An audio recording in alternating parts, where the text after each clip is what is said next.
আবার শুরু থেকে নিয়ে আমাদেরকে 37টা দেওয়ার পরে আবার আমাদের বয়ান শোনা যে আপনাদেরকে আরও লাগবে, আপনাদের তো অনেক দেওয়া হইল।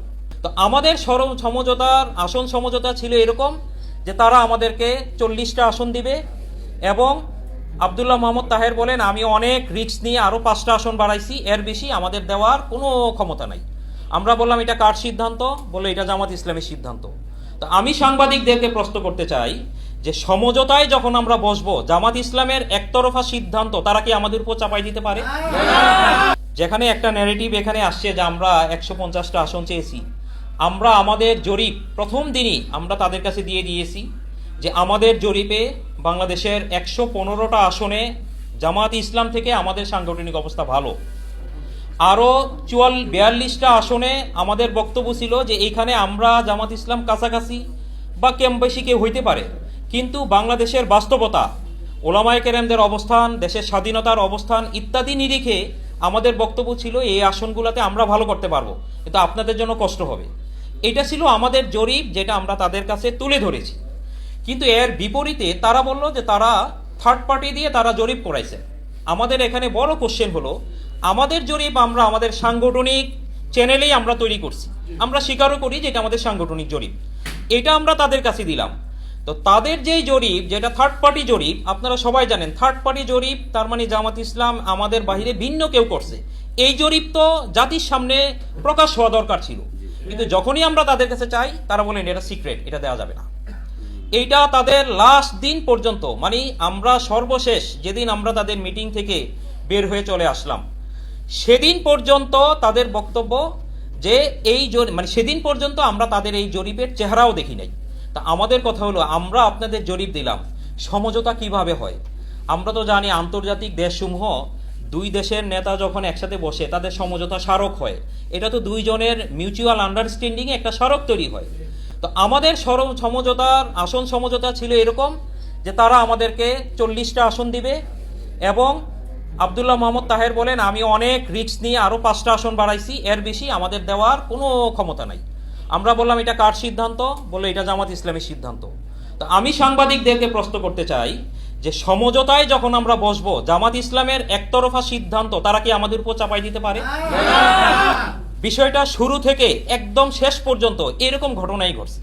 আরও একটা ঘটনা, আমরা প্রথমে বেশ কিছু আসন বিন্যাস করে দেখা গেল কথার কথা আমরা 51টা আসন আমাদেরকে দেয়া হয়েছে। বরিশাল বিভাগের বরিশাল জেলার টোটাল আসনগুলো আমরা হেল্ড আপ রাখছি। আমরা আশা করছি যে এখান থেকে হয়তো কমপক্ষে 5টা আমরা পাবো যৌক্তিক বিচারেই। তারপরেও প্রায় 53-54টা আসন ছিল যেটা পরবর্তীতে আমরা সমাধান করব। কিন্তু আবার আরেক মিটিংয়ে যে ওনারা বললেন যে না আপনাদের সাথে আমাদের সমঝোতা হয়েছে এই পর্যন্ত 31টা আসনে, অথচ এই 51টা আসনের ডকুমেন্ট জাতির স্বার্থে আমাদের কাছে সংরক্ষণ আছে, তারা যেটা আমাদেরকে ওকে করছে। তো এইভাবে পুনরায় যখন শুরু হইল, আবার শুরু থেকে নিয়ে আমাদেরকে 37টা দেওয়ার পরে আবার আমাদের বয়ান শোনা যে আপনাদেরকে আরও লাগবে, আপনাদের তো অনেক দেওয়া হইল। অথচ তখনও আরও যেই যৌক্তিকভাবে যে আসনগুলো আছে সেগুলার সংখ্যা যোগ করলেও আমরা 70-এর কাছাকাছি চলে যাই। তো এই ছিল তাদের সাথে বক্তব্য। সর্বশেষ তারা আমাদেরকে, আপনারা যদি বলতে পারেন যে আপনারা লাস্ট মুহূর্তে কেন বের হলেন, তারা যে আমাদেরকে 45টা দিবে এই বক্তব্যটা পরিষ্কারভাবে তাদের মুখ থেকে বের হয়েছে লাস্টের দিন। যদি তারা শুরু থেকেই বলতো আমরা তাদের ব্যাপারে শুরু থেকেই পদক্ষেপ নিতাম। কেন আমাদেরকে তারা যৌথ মিটিংয়ে আমাদের সাথে যে সিদ্ধান্ত হয়েছে যে 4টা মূলনীতির ভিত্তিতে আসন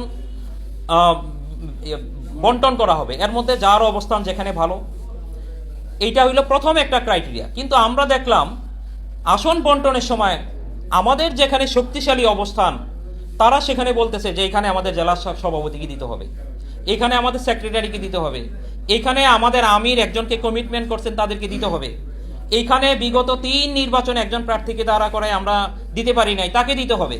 অথচ ওই আসনগুলাতে আমরা মানে সাংবাদিকদের নিরপেক্ষ জরিপেও প্রমাণিত হবে আমরা সেখানে শক্তিশালী। এবং আমরা আপনাদের সামনে আল্লাহর উপর তাওয়াক্কুল করে ঘোষণা করতেছি 12 তারিখের পরে আমরা ওই আসনগুলা আবারও বলবো যে এই আসনগুলা তারা আমাদের কাছ থেকে নিতে চেয়েছিল। এরকম একটা অবস্থা তারা যেটা তৈরি করে, যেখানে আমরা গতকাল বলেছি যে তাদের সাথে সমঝোতা বসা আমাদের আত্মমর্যাদার একটা প্রশ্ন ছিল, জাতির গণ আকাঙ্ক্ষাকে প্রশ্নবিদ্ধ করে ফেলা হয়েছিল। এবং যেভাবে বিএনপি জোট সেটা একটা স্বতন্ত্র জোট, আমরা তো সেই জোটে নাই, কিন্তু আমাদের জোটের প্রভাবশালী কেউ যদি বলে যে নির্বাচনের পরে তাদের সাথে আমরা একসাথে সরকার করব, তার মানে এটা বুঝায় কোন জিনিস মিনিং করে। সামগ্রিক এই অবস্থান থেকেই আমরা আমাদের এই কঠিন সিদ্ধান্ত নেওয়া যে আমরা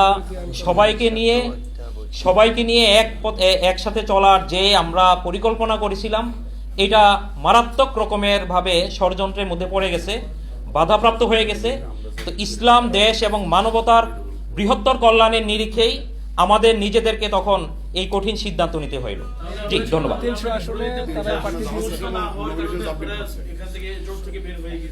এটা তো একটা যৌক্তিক বিষয়। সমঝোতা তো আমাদের কোনো জমির বন্টন নিয়ে তো হয় নাই। সমঝোতার মূল একটা পয়েন্ট ছিল আসন সমঝোতা, তাই না? তো এইখানে তো এটা তো স্বাভাবিকভাবেই আসবে, এটা তো স্বাভাবিক।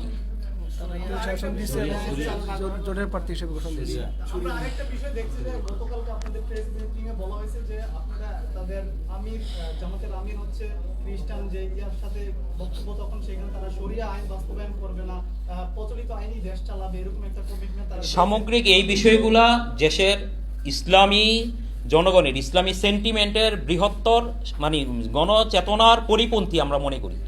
এই ধরনের আরও অনেক কিছু কথা আছে যে তাদের প্রার্থীরা যেখানে প্রার্থী হবে তাদের মুখ থেকে এই কথা যদি আসে রোজা আর পূজা এক সমান, এটা তো মুসলমানদের চেতনার সাথে সাংঘর্ষিক। তারপরে তারা মুসলমানদের ভোট দেখে, যেখানে আমাদের গণমানুষের একটা বিষয় আছে যে কোন জায়গায় আমরা কাকে ভোট দিব, সেখানে যদি আমাদের মুসলমানেরকে অন্য জায়গায় ভোট দিতে বাধ্য করে, তাই না? এই বিষয়গুলো তো সাধারণ মানুষের পক্ষ থেকেই প্রতিবাদ আসছে। আমাদের সিদ্ধান্তটা সাধারণ মানুষের গণ প্রতিফলনেরই বহিঃপ্রকাশ।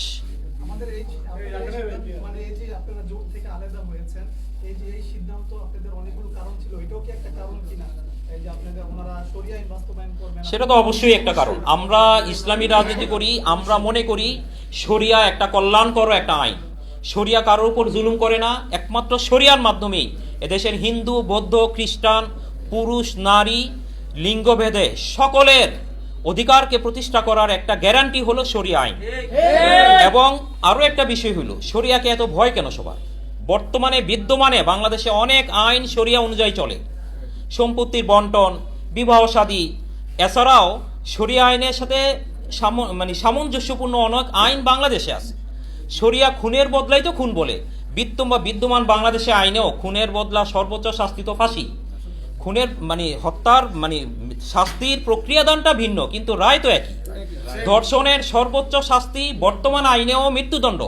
তো ইসলামী শরিয়াও তো এটাই বলে। তো শরিয়াকে নিয়ে আমরা প্রশ্নের মুখে দাঁড়া কেন করব? শরিয়া তো অবশ্যই একটা উপকারী বিষয়, যেটা মানুষের অধিকার প্রতিষ্ঠার জন্য আল্লাহ তাআলার পক্ষ থেকে বিধিবদ্ধ আইন। আমরা মুসলমান হওয়ার পরে আমাদের আকীদা বিশ্বাস আমাদের কোথায় থাকে যখন আমরা এই কথা বলি যে আমরা শরিয়া আইন বাস্তবায়ন করব না? এই কথা তো অবশ্যই আমি মনে করি দেশের মুসলমানদের চেতনার সাথে একটা বিশ্বাসঘাতকতা।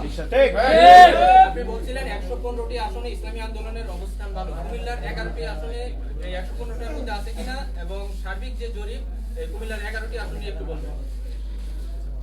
বিস্তারিত এখন আর না বলি, 115টার মধ্যেই থাকি। আমরা চাই না যে এটা নিয়ে আরো বেশি তিক্ততা যাক। এখন যে যার পথে চলে যাচ্ছে। আপনাদেরকে আমরা নির্বাচনের পরে ফলাফলের দিন আমরা ইনশাআল্লাহ আবার আপনাদের সাথে বসবো ইনশাআল্লাহ।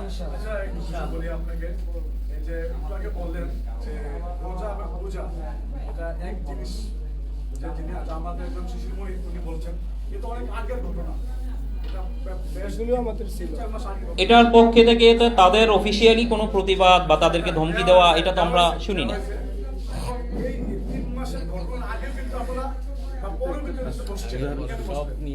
এগুলা আসলে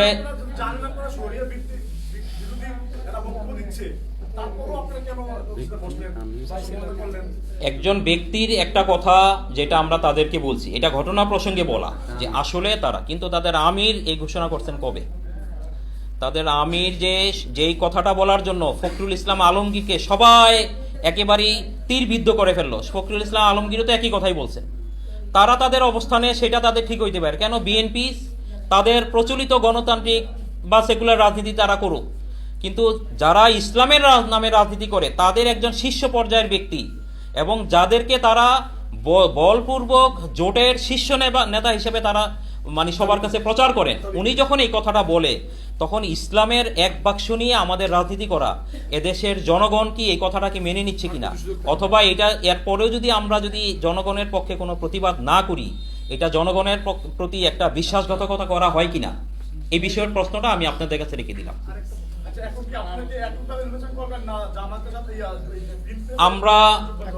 আমরা বিএনপি বা জাতীয় পার্টি যাই বলেন তাদের সাথে যাওয়ার কোনো সম্ভাবনাই আমাদের নেই। আমাদের এজেন্ডাই হলো দেশে ইসলামকে প্রতিষ্ঠিত করা। ইসলামকে প্রতিষ্ঠা করার এই এজেন্ডার সাথে, এই মূলনীতির সাথে যারা সমমত প্রকাশ করবে এবং আন্তরিকভাবে কাজ করবে, তাদের সাথে আলোচনা করা, একসাথে চলার রাস্তা আমাদের জন্য এখনো খোলা। জি, সবাইকে আন্তরিক ধন্যবাদ।